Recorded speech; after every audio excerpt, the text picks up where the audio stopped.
If you've been here for a while, then you probably remember when I painted our kitchen bar green like this. Well, to make a long story short, it didn't sand the surface down before I painted it, so it began just peeling off, so I decided to just peel all the paint off, and I don't know what possessed me to do this now, a year later, but I've decided I'm going to repaint it today in a totally different color, and you guys are going to be shocked by what I decided to do. But I'm honestly so happy that I decided to finally bite the bullet and do this today, because I'm telling y'all, it turned out so freaking good. A few months ago, I painted black stripes in my living room, which was very controversial. Honestly, loved the way that it turned out. I loved the black on the white walls, and I decided I wanted to carry the black into the kitchen somehow, but I wasn't sure how. My first idea was to do the cabinets, but then I'd have to take all the cabinets off their hinges, sand them, and then paint them, and then paint them again, and yada yada, and that just sounded like way too much work.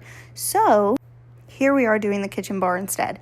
But as you guys can see on my face, it really didn't go well to begin with. I decided I was going to lime wash the black because I've never seen anybody lime wash black before, and probably for good reason, as you guys can tell. Now, while I was waiting for the first coat to dry, which was very scary, I decided to go ahead and paint the pantry doors because I knew I wanted to do those anyways, but I wasn't sure if I was going to like totally drench the door and do the trim as well for the doors, but I decided not to do the trim so that I can paint the walls in the kitchen as well and still have a little bit of contrast. I'm going to be making a second part to this video of you guys seeing my husband's reaction because, of course, he has no idea I'm doing this, and he's just going to come home and be like, what the hey? I know somebody's going to ask, so this is the shade Iron Ore by Sherwin-Williams, and I'm obsessed with it. It's already, like, extremely viral all over every platform, so I'm sure you've seen people paint in this shade before. But anyways, after I finished doing the doors, I only did one coat on the doors because it looks fine.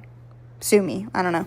I went ahead and did the second coat on the kitchen bar, and I think it turned out so beautifully. I am so happy with how it came out. I'm trying not to go too crazy, but this is all because I asked ChatGPT last night how to amp up my living room, and I'll insert a picture of what it told me to do, and I was like, okay, instead of trying to tackle that while my daughter is napping and my husband's at work, let's do the kitchen, because I'm tired of looking at 4 white walls in here, okay? But anyways, that's all for today. I love you so much, and I'll see y'all in the next one. Please let me know in the comments what you guys think. Please.